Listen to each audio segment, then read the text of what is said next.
I'm Lindsay and I'm the owner and founder of Water Eaton's Dogs, as lots of people have probably come across me through various social media platforms. Lots of people keep asking me about grooming Korthals Griffons. I am not a professional groomer, but I said I would share with how I look after my dogs. So the main tools I use for grooming are just a general fairly soft slicker brush, just for once weekly brush through the coat, a pin brush with no heads on the top, once again just for combing through, a comb for doing those sort of slightly trickier and softer areas around the ears. This is a stripping knife that I do use on some dogs if their coats aren't so easy to strip. I'll show you today with Wilma. She's actually a spade bitch, so their coats do tend to go a bit softer and fluffier, so it's sometimes useful if the coat doesn't strip out quite so easily, and also a stripping stone which can help just on those tougher hairs. But mainly just finger and thumb over the whole coat is what we use, and then with the help of the stripping knife over the head and maybe some of the more delicate areas. I will show you Wilma as we go along so that we can kind of try and demonstrate some of the processes. Okay, so this is Wilma. You can see very much in need of stripping. Her coat's gone very long, shaggy, also gone very light in colour. You'll see once she strips she'll go a lot darker. Her hair is quite soft and fluffy, and that's partly from being spayed. Wilma is now 8. You can also see her ears. Her ears are actually only this long. All this is just spare hair, and the same round her head. So she's particularly shaggy, in need of stripping. So we'll show you how we move on to that next time. Okay, so right, to begin with, I would just brush the whole dog through with a nice pin brush, just to get rid of any debris, tangles or anything, so that we have a good base to start from. And this is all you need to do with a Griffon for its weekly brush. Once they're stripped out, you then would need hardly any maintenance at all. As you can see, not much actually comes out, but once we strip the dead hair out, it will do. So just a brush over just to get rid of any debris or mats before we start.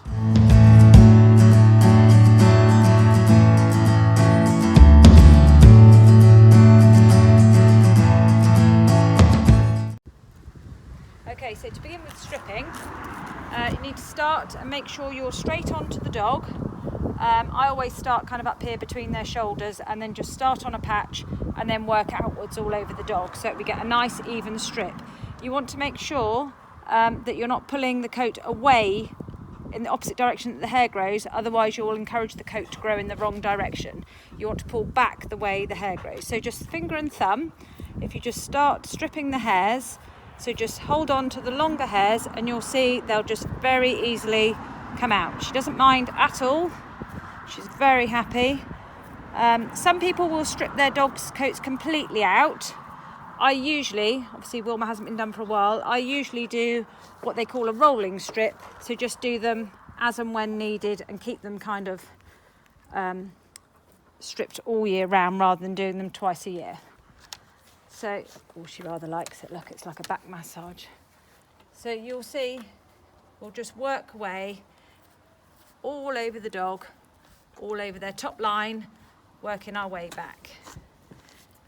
Quite handy to do it outside in the summer so we don't have to then pick up all the hair, because the birds rather like it for making their nests. So I will keep stripping away, just needing to keep just pulling back from the wrist, keeping in a nice action, strip all over. I will carry on with this, working side to side, nice even motion, and we'll show you her when we've done a bit more.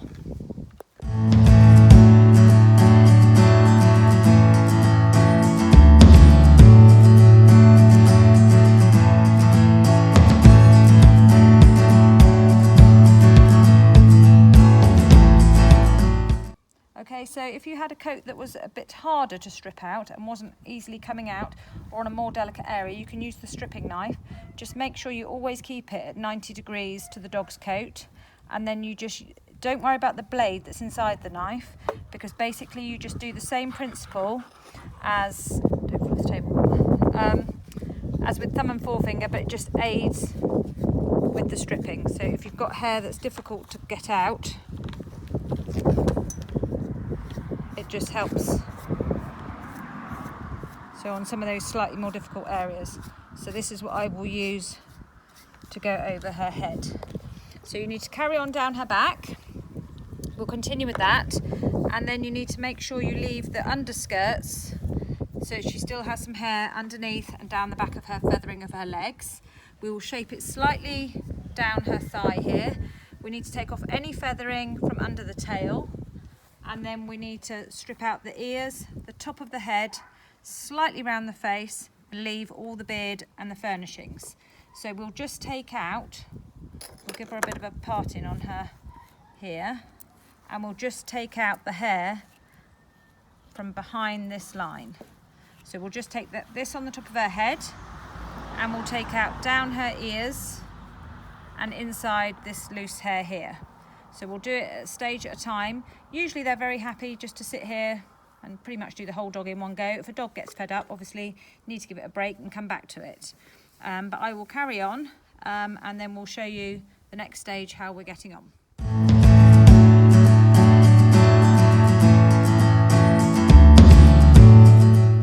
Okay, so the Korthals Griffon has a soft, fluffy undercoat which keeps them nice and warm, and then the top wire coat, which is the coat then that you're stripping out the hairs of. So you're not touching the undercoat, that's all that gets combed out when you do your weekly grooming, you're just your brush over. But basically you're just pulling out the dead hairs so it doesn't hurt the dog at all. And as you can see on Wilma here, it's already going an awful lot darker. So people that think maybe they've got a very light colour brown Griffon is sometimes just a dog that hasn't had its coat regularly stripped. The coat from being stripped thrives on it and will become a much darker, richer, coarser coat. So you can improve a dog's coat by good regular stripping. It is very good for the coat. I'd also say probably it's a lot easier, Wilma, sit down, to strip a dirty coat. So you don't want to bath the dog just ahead of stripping because it'll be very hard to catch hold of. You can see there's a bit of grease coming on my fingers from stripping her. And then if you want to bath the dog, you could do afterwards, but certainly not before, as it'll be hard to grab hold of the hairs and strip. So as you can see now from her back, that is nearly complete down her top line. Slightly fluffy at the moment, just where it's just been stripped out. It will settle down over the next couple of days. So also, if you're planning on showing your dog, you wouldn't want to strip it just prior to showing. You'd want to make sure you'd stripped a good few weeks before to give their coat time to settle down. And you don't want to show a dog completely stripped out. You just want to still have their undercoat and top coat to show it at its best. Okay, so much the same as when you're having your eyebrows plucked. Any areas where you've got a lot of excess skin, you want to just try and pull the skin a bit tight and then pull back so that you're not pulling the skin of the dog around. So just hold it still, and then still you can just finger and thumb, and as you can see, it comes out very, very easily. So you just want to pull the skin back so you have a firm surface to pull against. Also around when we get to doing the head, a lot of people think they want to cut the furnishings on the dog because they say my dog can't see. The dog can see perfectly well. They're designed to have the furnishings. They're there for a reason, to protect their eyes, and they can see perfectly well through them. And also once the wind's blowing in their face, they lift up anyway, but they can see perfectly well through their furnishings.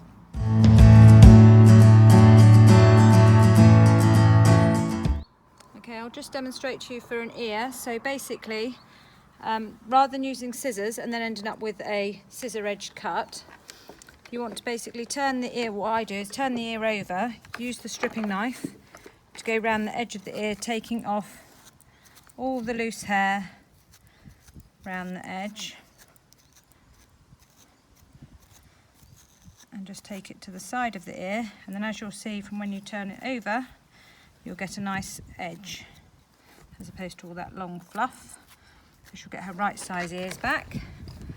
And you also want to get all the long loose hair at the top of the ear.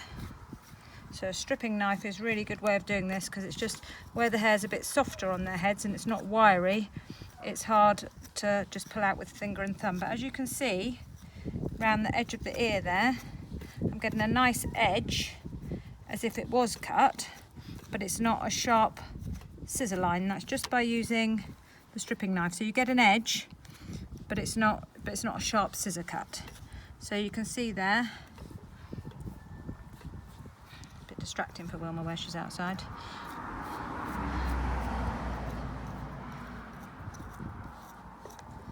Go.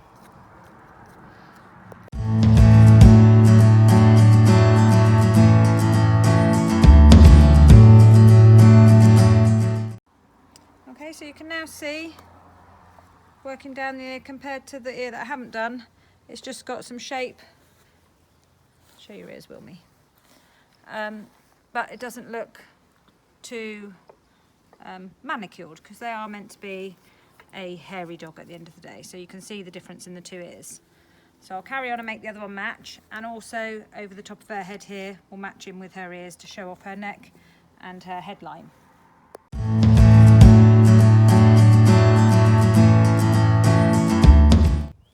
Okay, so around the side of the head here, we want to take out the hair behind her eye and down around the side of her jaw and across the top of her head. So just the same with the stripping knife, and then push the ear forward and come round the back of the ear. Griffons often get really ruffly round here, there's quite a lot of hair, so you want to try and remove that, so then their ear is then going to lie flat down. So round the neck, and especially neuter dogs get a lot of hair round under the neck round here. So you want to take that back. The hair here is quite fine, so the stripping knife really does help. Like I say, Wilma's 8 and spayed, and has been spayed all her life, so she has got quite a soft fluffy coat. Rather than when she was younger, it was that bit wirier.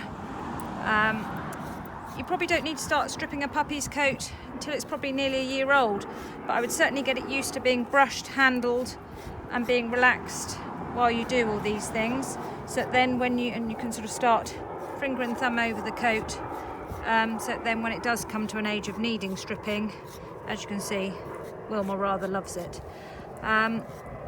Some people use stripping powder to help strip the coat out. I find if they're not bathed, then there's enough grease in the coat to help you be able to pull off, strip out the hairs. Some people do use finger condoms, which just help with gripping the hairs. But once again, I just use my hands and then a stripping knife. This is a medium coarse knife, you can see that. So it's quite a wide tooth comb. Oh, as you can see, Wilma rather likes it. That I use on a Griffon's coat, rather than a red comb, which would be a finer comb for some other coats. So I'll just continue going backwards and forwards in a sort of line pattern is how I tend to work, so then I can see I've got everywhere.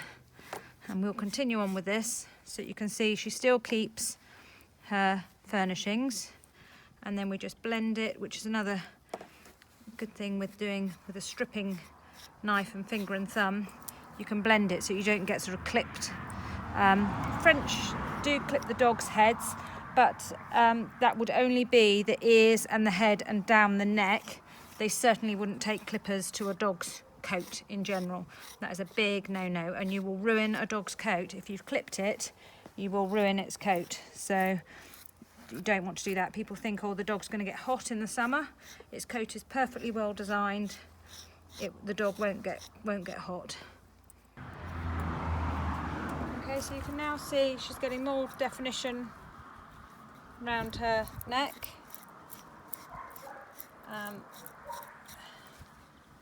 You can see she's got a neck and a bit more shape, and round the side of her face, rather than just a big ruff that it was like before. So you can see the shape.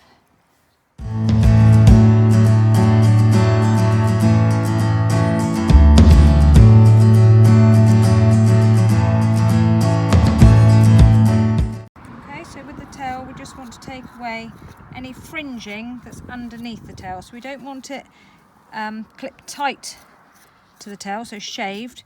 We just want to take off any fringing and feathering, she doesn't have very much, off the underside of the tail, so when she stands up and holds her tail out, we don't have fringing underneath. So just take off the underside, and then you want to look at the outline, so then when she holds her tail out, there is no fringing hanging down. So not too much, just a bit of shaping. And I like my dogs to look fairly natural, so the same goes for down the legs. We just want to take off on the top part of the thigh and blend it down. We still want to keep all the fringing and feathering round the front of the leg and round the back of the leg. We just want to blend this gently in so you can define the muscles and see over the thigh. Good girl, Wilmy. And the same, we don't want to take off the fringing and the feathering from under the tummy here. That's called their skirt. That wants to stay. So just blend down the thigh from the top of the body, always going in the direction of the coat, and then evenly on both sides of the dog.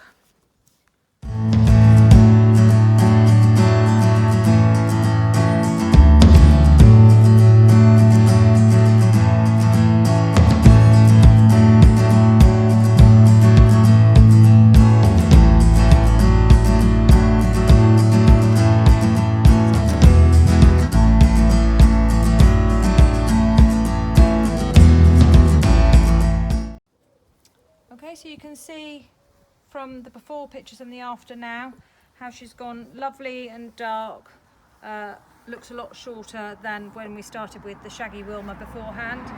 The head got stripped out here, some shape to the ears, round underneath the neck, so she's got a bit more shape, still very natural looking, so just, which is the way I like to keep them. But yeah, now you can kind of see the all over look.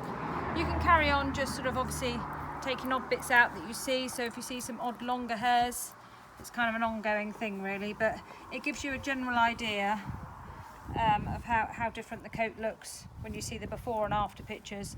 And it is just a simple finger and thumb, so give it a go, have a try. Dogs really don't mind it, they're very happy to be stripped. So on a summer's day, really nice after they've done some exercise, that the paws are nice and warm, nice and easy to be stripped out, and do it something to do together really. So yeah, no, have a go. You can't do any harm, so it's worth trying and seeing how you get on. See the difference in the coat. You can see the difference in Wilma's coat there, how dark it's gone, and her head, how she's got more shape to her ears. But obviously it's personal preference on how you like your dog to look. But yeah, I would say that's kind of Wilma, how I would have her done for just being at home, ready for the working season ahead.